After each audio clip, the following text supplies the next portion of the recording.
Good morning students. आप सभी का government college Suratgarh BSc first year second year differential equation की क्लास में हार्दिक स्वागत है। डियर स्टूडेंट्स, इससे पहले हम partial differential equation of first order and first degree को किस प्रकार से हल करते हैं इसका अध्ययन किया है। तो आज हम non linear partial differential equations of first order यानी कि जो डेरिवेटिव्स इसमें प्रयोग होंगे उनका ऑर्डर तो एक होगा लेकिन उनकी घात एक से ज़्यादा हो सकती है, तो उनको सॉल्व करने के मेथड्स के बारे में अध्ययन करेंगे। तो इसमें non linear partial differential equation of first order में जो फर्स्ट टाइप है हमारी, that is the equation solvable only for p and q. ऐसे समीकरण जो केवल स्मॉल p और स्मॉल q के लिए हल हो सकते हैं, यानी कि p is equal to del z बटे डेल एक्स है और q is equal to del z बटे डेल वाई। कहने का मतलब अगर आपके पास समीकरण f P comma Q is equal to 0 हो तो उसको हल कैसे करना है। तो इसके लिए सबसे पहले अपने क्या है कि उसका पूर्ण समाकल सपोज कर लेते हैं कि मान लीजिए उसका कंप्लीट इंटेग्रल है z is equal to a x plus b y plus c. अब इसे पार्शियली डिफ्रेंशिएट किया जाए तो del Z by del x is equal to क्या आएगा ए, तो p is equal to a और डेल जेड बटे डेल वाई यानी कि q is equal to b. इसको दी गई समीकरण में सब्स्टिट्यूट करेंगे तो आपके पास क्या आ जाएगा f a comma b is equal to 0। तो यहाँ से जो आपके पास ये ए और बी में रिलेशन आ जाएगा, इसमें से बी का मान निकाल लेंगे ए के टर्म्स में। मान लीजिए वो मान आ जाता है b is equal to capital F of a. इस b के मान को जो आपने कंप्लीट इंटेग्रल सपोज किया था उसमें सब्स्टिट्यूट कर दीजिए तो आपके पास इक्वेशन आ जाएगी z is equal to a x plus F a into Y plus c. तो ये जो रिलेशन आएगा इसी को हम पूर्ण समाकल कहते हैं। अब इसमें मान लीजिए जो कांस्टेंट c है that is any function of e, तो c is equal to phi of a assume कीजिए।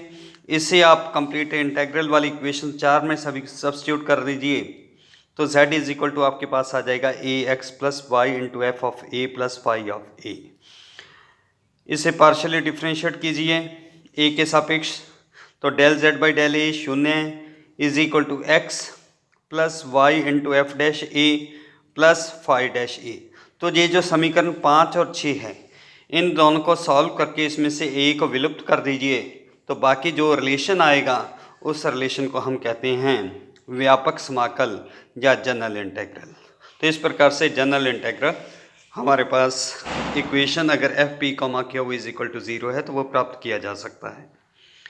जो समीकरण 4 थी उसे पहले ए के सापेक्ष पार्शियली डिफ्रेंशिएट कीजिए तो आपके पास क्या आ जाएगा 0 is equal to x plus y into F dash a.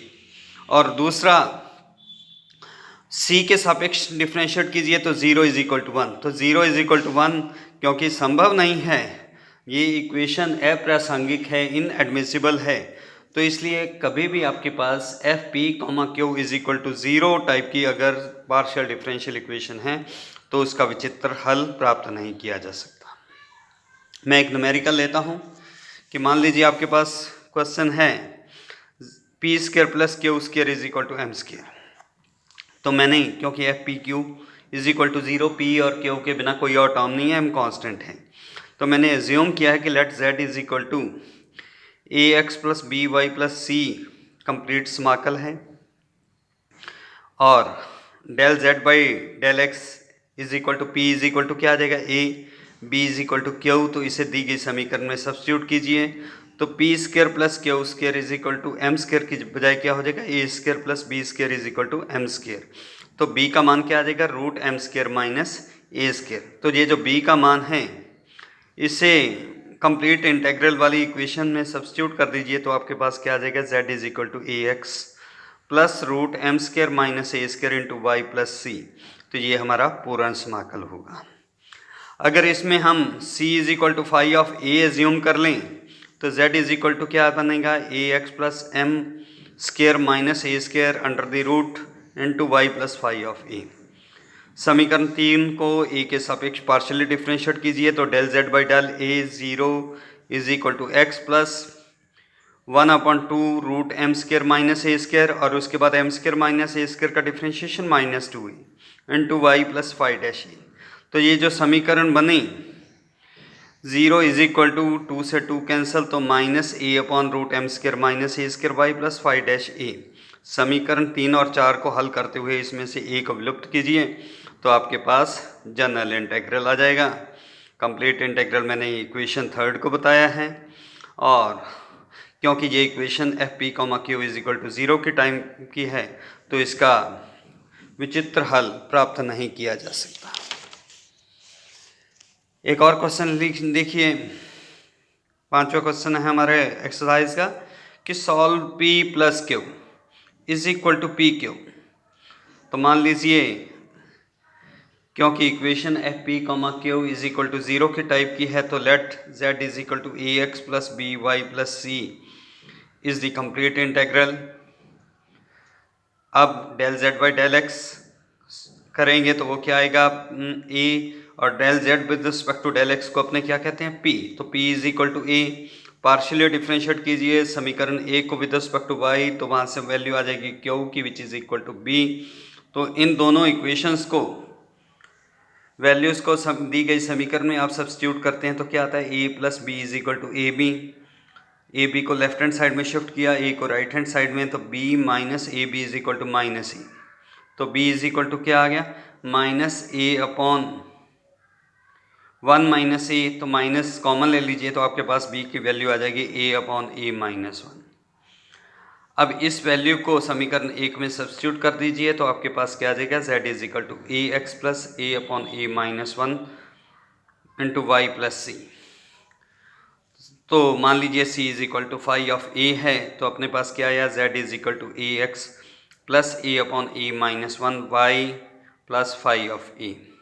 तो differentiate equation 4 partially with respect to A, तो अपने पास क्या आ जाएगा, A के सापेक्ष करेंगे del Z by del A 0 आ जाएगा। AX का क्या आ गया, X + A/A-1 को आप क्वोशिएंट रूल लगाइए, डिनोमिनेटर A-1 का square, A-1 as it is, A का differentiation 1 minus A as it is और A-1 का डिफ्रेंशिएशन 1 - 0 1 इंटू Y + φ' A। तो 0 = X - A-1 - A, तो A से A कैंसिल हो गया तो ये बना आपके पास -1/A-1 का स्क्वायर Y + φ' A। तो इक्वेशन 4 और 5 में से A को विलुप्त कीजिए, तो इन दोनों को विलुप्त करने पर जो आपके पास X और Y में संबंध प्राप्त होगा वही हमारा जनरल इंटीग्रल होगा। तो इस प्रकार से अगर आपके पास FP, Q टाइप की इक्वेशन है तो उसे आप सॉल्व कर सकते हैं। एक क्वेश्चन और लेता हूं मैं, x² P² + y² Q² = z²। तो ये इसमें क्या है, ये FP, Q = 0 टाइप की इक्वेशन नहीं है, तो dividing both sides by z²। तो अपने पास क्या आया है, x/z del Z by del X का square plus y/z del Z by del Y का स्क्वायर इज इक्वल टू 1। तो ये हम एक सब्स्टिट्यूशन करते हैं कि let capital X = log of X, capital Y = log of Y and capital Z = log of Z। तो del Z by del X क्या आ गया, अपने del Z by del X को लिख सकते हैं del Z by del Z small z and differentiation of small z with respect to capital X। उसे फिर से चेन रूल अप्लाई करता हूँ, del Z/del Z into del Z with respect to del of X and del of small x with respect to capital of X।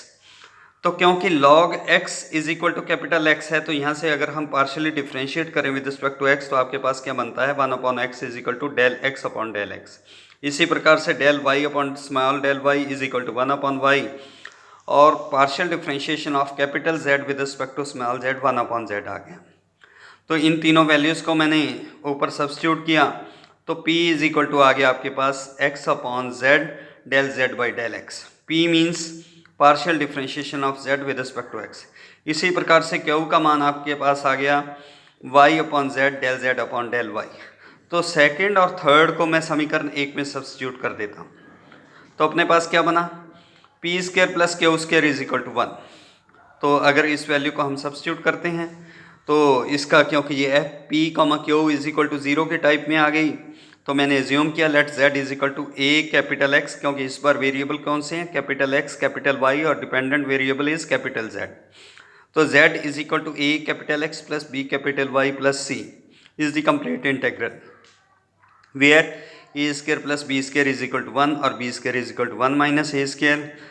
मैंने value substitute कर दी तो z is equal to a x plus root 1 minus A square y plus c, और capital X capital Y और capital Z का मान आप वापस सब्स्टिट्यूट कर दीजिए तो अपने पास क्या बन रहा है, log Z is equal to A log x plus root 1 minus A square log Y plus C is the complete integral. हम एक सब्स्टिट्यूशन और करते हैं कि let A is equal to cos of alpha, तो रूट 1 माइनस ए square क्या बन जाएगा, root 1 minus cos square alpha यानी कि साइन एल्फा। तो इसको मैं दी गई समीकरण में सब्स्टिट्यूट कर देता हूँ तो अपने पास आ गया log Z is equal to cos alpha log x plus sine alpha log Y plus c को मैंने लॉग ऑफ C1 एज्यूम कर लिया, तो log m plus log n क्या बन गया, लॉग एम इंटू एन, और लॉग एन लॉग एम की पावर एन को अपने लिख सकते हैं एन लॉग एम, तो कॉस एल्फा लॉग एक्स क्या बन जाएगा, लॉग एक्स की पावर कॉस एल्फा। तो इस प्रकार से z is equal to C1 x की power cos alpha y rest power sine alpha. अगर C1 को मैं any function of alpha assume कर लूँ तो z is equal to phi alpha x rest power cos alpha y rest power sine alpha. ये हमारे पास complete integral आ गया।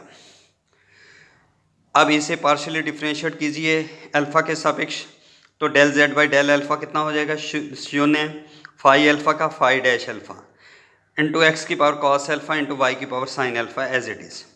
अब phi alpha as it is x की पावर कॉस एल्फ़ा, तो x की पावर कॉस एल्फ़ा का differentiation क्या होगा, एक्स की power cos alpha log of x, क्योंकि यहाँ वेरिएबल अल्फ़ा के सापेक्ष आप डिफरेंशिएट कर रहे हैं। तो d by d x of a की पावर एक्स का क्या होता है, ए की power x log of a, तो एक्स की पावर कॉस एल्फ़ा का क्या डिफरेंशिएशन होगा, एक्स की power cos alpha log of x, और उसके बाद कॉस एल्फ़ा का minus sine alpha plus phi alpha x की power cos alpha as it is, y की पावर साइन एल्फ़ा का डिफरेंशिएशन मैंने किया, वाई की power sine alpha log of y into sine alpha का कॉस एल्फ़ा। तो अब ये आपके पास इक्वेशन नई आ गई, तो 8th और 9th में से आप अल्फ़ा को एलिमिनेट कर दीजिए तो आपके पास जनरल इंटीग्रल आ जाएगा। अब वापस फिर मैं लेता हूँ 7th इक्वेशन, उससे हम पार्शियली डिफरेंशिएट करते हैं विद रिस्पेक्ट टू अल्फ़ा, तो अपने पास क्या आ जाएगा, 0 is equal to C1 x की power cos alpha log of cos alpha into cos alpha का minus sine alpha plus C1 x की power cos alpha as it is, y की power sine alpha का y की power sine alpha log of y cos of alpha. और दूसरी बार हम 7th को with respect to C1 differentiate करते हैं तो 0 इज इक्वल टू एक्स की पावर कॉस एल्फ़ा वाई की पावर साइन एल्फ़ा।